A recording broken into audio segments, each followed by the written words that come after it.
Olá, queridos amigos, queridas amigas, que o Senhor vos abençoe, que o Senhor Deus vos guarde, que a face do Senhor Jesus possa resplandecer em cada um de vocês, dando-lhes o devido conhecimento, entendimento e sabedoria, e que todos tenham um dia bastante feliz.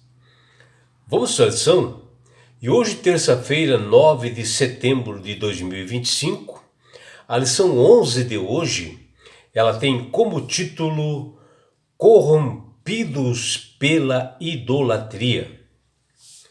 E no livro de Êxodo, capítulo 32, é registrado o ato de idolatria que o povo de Israel acabou fazendo ao eles construírem, um bezerro de ouro para que eles pudessem reverenciar e adorar, porque eles estavam assim corrompidos realmente pela idolatria. E eles estavam ali no pé do monte, ali do Monte Sinai, enquanto o seu líder Moisés, ele conversava com Deus no cume da montanha.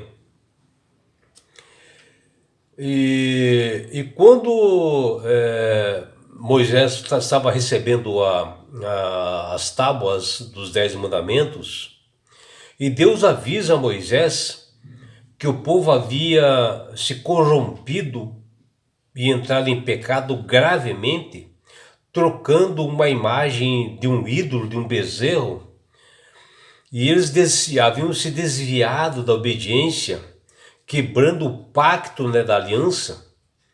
E Deus naquele momento expressa a sua ira, e ele diz para Moisés, está lá em Êxodo 32:7, vá, desce, porque o teu povo se corrompeu. Tá?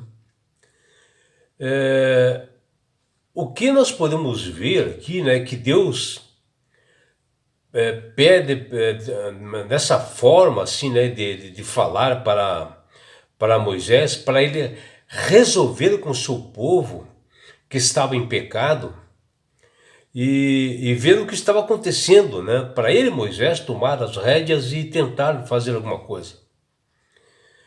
E porque aquele povo havia rejeitado o Senhor. Que Deus realmente tinha feito de tudo, até libertar do Egito, mas eles se encontravam realmente numa idolatria tremenda. E através de Deus, através de Deus, Moisés ficou sabendo que eles haviam se apostatado, se afastado do Senhor, trocado realmente o Senhor por uma imagem de um bezerro, para um Deus falso. E ele pede para que Moisés descesse, para que ele pudesse fazer com que o povo se arrependesse. O interessante aqui é que Deus diz a Moisés, ele fala assim, o teu povo, ou seja, é Deus mostrando que havia um distanciamento, entre Deus e o povo de Israel. E isso era realmente ocasionado pelo pecado que eles haviam cometido. E até a intenção de Deus era destruir aquele povo. E Moisés, ele desce, até o pé do monte. E quando ele vê aquilo tudo, Moisés fica nervoso, irado, e ele quebra as duas tábuas dos 10 mandamentos e diz para o povo o que Deus queria fazer com eles. E esse povo de Israel, ao adorarem um ídolo, eles estavam fazendo assim um processo de divórcio de Deus, ou seja, uma separação do verdadeiro Deus. E um Deus que tinha feito sinais e maravilhas diante daquele povo, desde lá da libertação do Egito,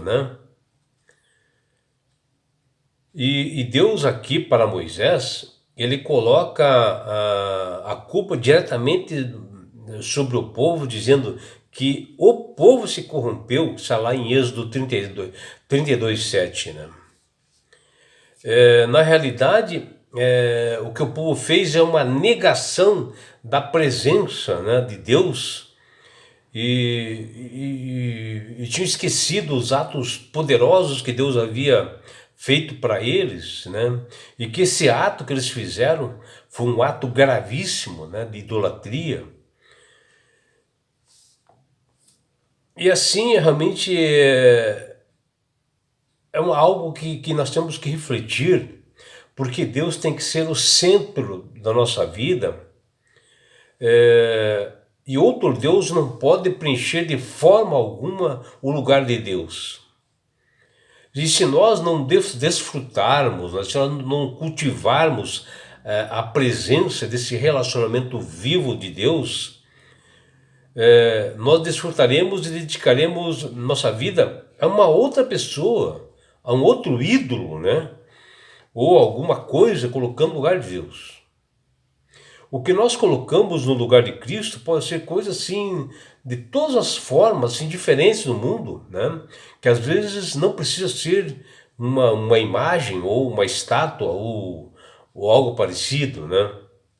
Pode ser, talvez, o orgulho exagerado que nós tenhamos, o egocentrismo, né? Dinheiro, poder, sexo, às vezes família, às vezes televisão, às vezes é drogas, álcool, né? Tudo isto pode ser feitos e serem colocados no lugar de Deus. E a lista realmente dessa idolatria, ela pode ser muito maior, né? Com outras coisas, com outros prazeres, com outros trabalhos, esportes e família, que podem ser colocados no lugar de Deus. E isto realmente não agrada de forma alguma ao Senhor, porque o desejo de Deus naquele momento para o povo de Israel era realmente exterminá-las. Se não fosse realmente a intervenção de Moisés, através de uma oração, clamando e levando o povo ao arrependimento, e ele clamando a Deus, foi que realmente Deus poupou esse povo. O povo de Israel, naquele momento, havia se divorciado, separado de Deus, quando o seu líder Moisés estava ausente, estava lá no Monte Sinai, em cima do cume, fechando algo maravilhoso para eles, que era uma aliança entre Deus e o seu povo. Até Deus quando realmente, porque Deus é onipotente, onipresente, onisciente, quando ele estava lá no cume, ele já tinha visto, né? E na frente de Moisés ele falou, ó, vai e desça, porque o seu povo, o povo que você tirou do Egito, ainda falou assim para Moisés, você tirou do Egito, se corrompeu, que está lá em Êxodo 32:7. O povo de Israel, nesse momento, ele se afasta de Deus, né?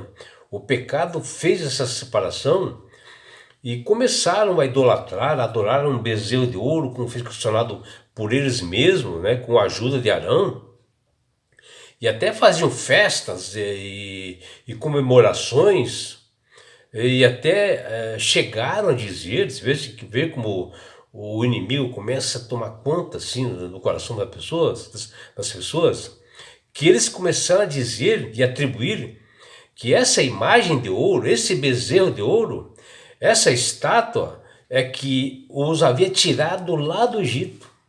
E que absurdo, né? Algo totalmente contra o que Deus havia dito a eles bem antes, né? Que está lá em Êxodo 22. E esse pecado, esta ofensa grave, essa negação do que o poder de Deus havia feito em suas vidas, as manifestações sobrenaturais, desde a libertação do Egito, era muito mais grave do que tudo isto, né? Eles estavam negando ao próprio Deus, tirando o primeiro lugar do Criador e colocando uma imagem, um bezerro. Eles estavam se prostituindo para Satanás. E a correlação na Bíblia entre idolatria, adoração à imagem e os demônios, vê-se ainda mais claramente quando nós percebemos a estreita vinculação entre as práticas mundanas, né, de religiões pagãs, onde ali se intromete o espiritismo pelo meio. Ali pode existir também a magia negra, a leitura de sorte, feitiçaria, bruxaria, necromancia, né? E coisas semelhantes que a própria Bíblia fala em 2 Reis, que está lá, 2 Reis, capítulo 21, versículo 3 a 6, Isaías 8, 19, Deuteronômio 18, versículo 9 a 11, que a própria Bíblia diz realmente que isso aí é uma afronta ao Senhor, é um divórcio. Tudo que se faz isso é abominável ao Senhor. E segundo as Escrituras, todas essas práticas, né, do ocultismo, do espiritismo, toda a linha de sorte, necromancia ou consulta a mortos, né, envolvem submissão aos demônios. É o que a Bíblia diz. Como, por exemplo, lá o rei Saul deixou uma feiticeira lá de Endor, uma espírita que fizesse subir e aparecer o profeta Samuel, que já havia falecido, que está lá em Samuel, versículo 28, capítulo 28, versículo de 8 a 14. E isso já está acontecendo no meio evangélico, assim, em cultos assim satânicos, né? Curas estranhas. E a respeito disso, eu vou contar uma experiência que eu tive quando eu estava fazendo apenas 8 meses de ser batizado, assim, na igreja evangélica do Sétimo Dia. Eu só tinha 8 meses e meu pai faleceu, né? Isso foi no ano de 1998. Nós fomos no enterro, né, do meu pai, com todos os meus irmãos, tal. Meu pai, ele era católico, teve todas aquelas cerimônias, ele foi enterrado. E de tardezinha voltamos embora, todos juntos, assim, ali, tristes, é claro, né? Pela morte do nosso pai. E todos iriam dormir na casa da minha mãe ali em Telêmaco Borba, né? E todos juntos estavam ali. E era noite, mais ou menos às 9 horas da noite. Foi quando a minha mãe falou assim: João, você que é mais corajoso, vai lá na casebre do nosso pai. Era uma baiuca que tinha bem no fundo do terreno, não tinha luz, não tinha nada, era escuro. Vai lá e pega umas ferramentas, um martelo, um serrote, assim, sabe que eu vou precisar disso ainda hoje, para inclusive um alicate, para desmontar umas camas para todos dormirem aí. Aí eu peguei e fui sozinho, assim, no escuro, né? E chegando lá, tinha um cadeado grande, até achar a chave ali naquela escuridão, abrir e tal. Aí, com uma lanterna, assim, né, olhando e tal. E quando eu entrei, assim, dentro dessa baiuca, dessa casebre do meu pai, né, que ele ficava lá, o marido do tempo dele, era aposentado, né, eis que se apresenta diante de mim uma figura do meu pai, na parede assim, né? E essa figura começou a falar comigo, como fosse assim a inteligência artificial de hoje. Mas eu sou um cara assim, observador. E daí ele disse para mim, né, que ele estava muito triste de eu ter sido batizado na igreja evangélica e que eu iria me perder e que eu buscasse sair dessa igreja. E meu pai, assim, ele que apareceu ali, ele estava com um terno de linho, com um broche, assim, dos marianos, assim, no lado, assim, esquerdo, né? E o terno, assim, bege, assim, né? E eles começaram a falar e eu comecei a lembrar, assim, né? Porque a fala dele, ela não estava em harmonia com a expressão do rosto, assim, sabe?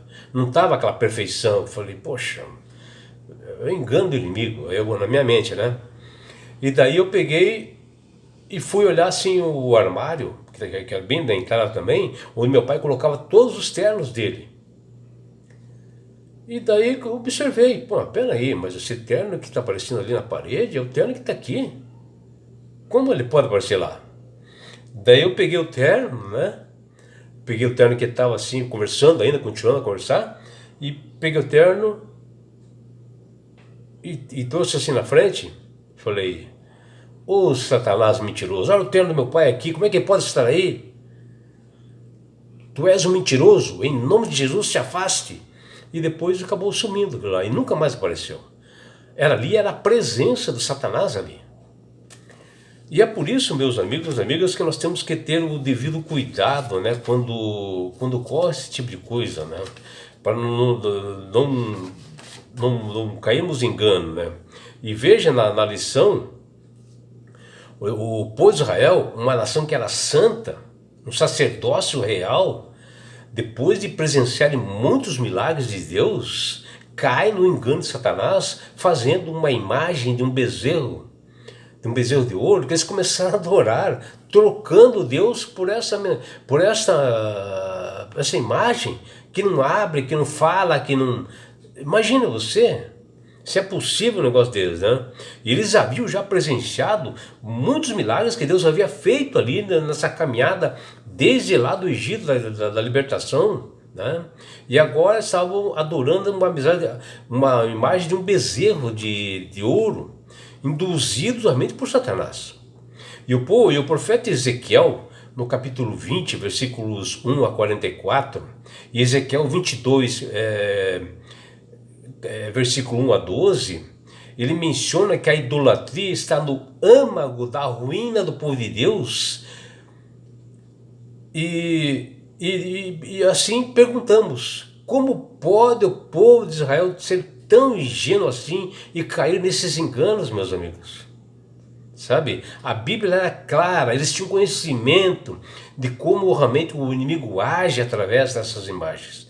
Mas o fato é que, se nós não nos consagrarmos a todas as manhãs, fazer um culto racional, nós seremos realmente exterminados. E é por isso, meu amigo, minha amiga, que Deus tem falado com as pessoas para aceitarem a Jesus como Salvador e Senhor, para não cair nesses enganos. Que todos tenham realmente um belo dia, em nome do seu filho amado Jesus. Um grande abraço do seu amigo João Carlos Amorim.